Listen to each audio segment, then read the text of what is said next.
Bienvenue pour nos essais en vidéo. Aujourd'hui, nous allons comparer le nouveau Matthews Z7 Extreme de 2011 à deux références, le Matthews DXT sorti en 2008 et le Matthews Z7 sorti en 2010.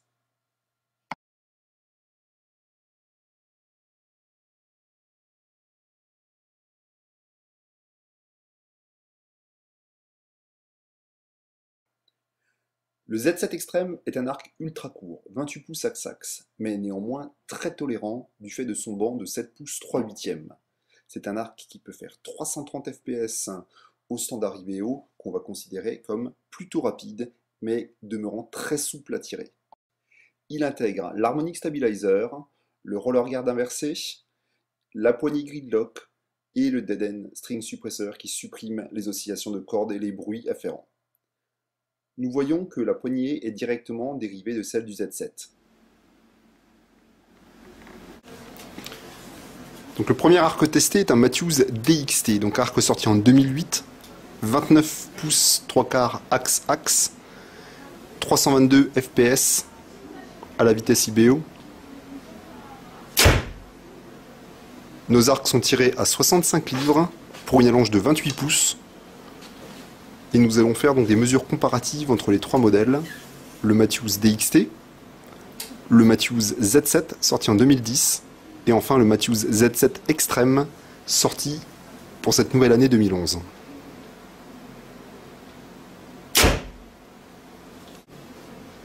Donc ce Matthews DXT est un arc particulièrement léger, avec 1,680 kg, c'est le plus léger des trois. Il est court en trax, ce sera un arc idéal pour la chasse en montagne. C'est un arc qui sort du catalogue de Matthews pour l'année 2011, mais son frère jumeau, donc le Matthews Hyperlight, restera dans la gamme.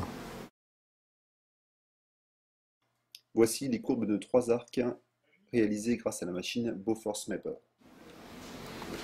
Vous remarquerez les branches ultra parallèles qui vont devenir post-parallèles, c'est-à-dire qu'elles vont carrément revenir vers l'archer. Les deux branches vont suivre une trajectoire opposée au moment de la décoche qui va neutraliser complètement la coue. Le Matthews Z7 est un arc extrêmement confortable à la décoche. Vous remarquerez sur l'arc de nouveaux silencieux de corde appelés Monkey Tail et le Dead End suppresseur, ce patin qui stoppe la corde pour supprimer toutes les vibrations résiduelles.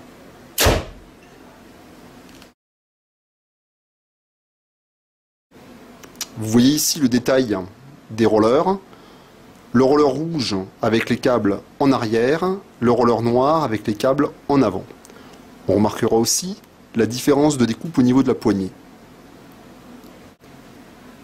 On voit ici la petite masselotte appelée Harmonic Stabilizer, qui est une masselotte de 82 grammes, intégrée dans un amortisseur en caoutchouc, en élastomère, qui va neutraliser une grande partie en fait, des vibrations et du bruit.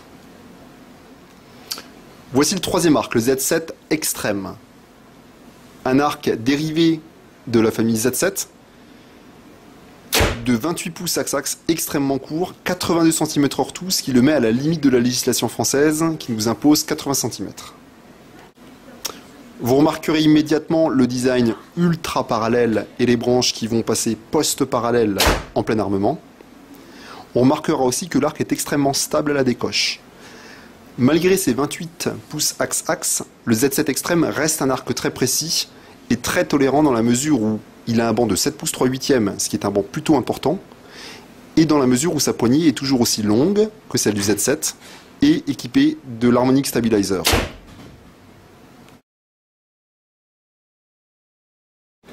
Alors voilà, moi ce que j'ai noté c'est que la branche du Z7, c'est-à-dire celle-ci, réglée à 65 livres, me paraît franchement plus courbée que la branche du Z7 Extreme qui est celle-ci. C'est-à-dire qu'on dirait que on a cherché plus d'énergie au niveau de la branche sur le Z7 que sur le Z7 Extreme.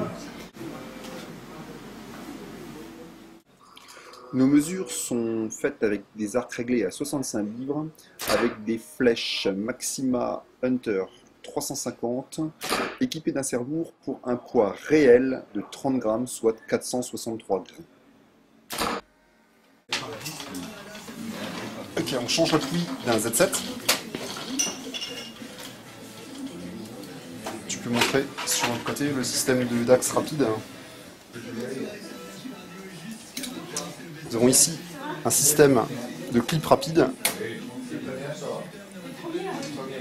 et un axe qu'on peut enlever à la main.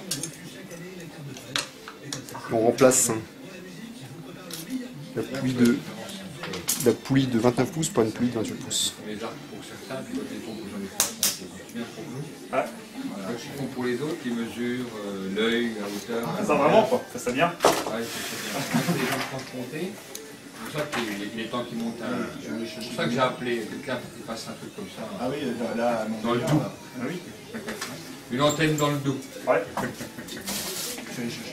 On va faire une à Mulhouse Nord aussi, comme ça. Hein On va faire aussi une antenne à Mulhouse Nord, comme ça on va bien répartir tu vois, la zone de clientèle. Voilà.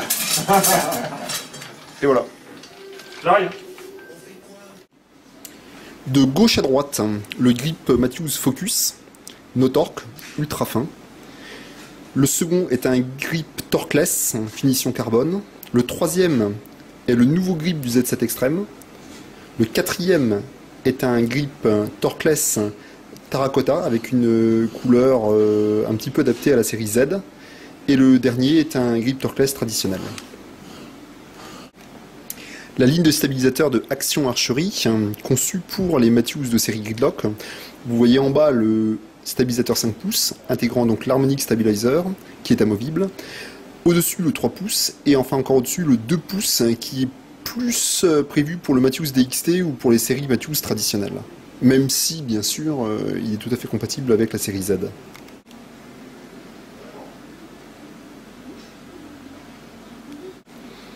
Et le viseur Action Archery Holook Gridlock qui est équipé d'un LED variable qui est disponible en 3 pins et en 4 pins en taille 0,19.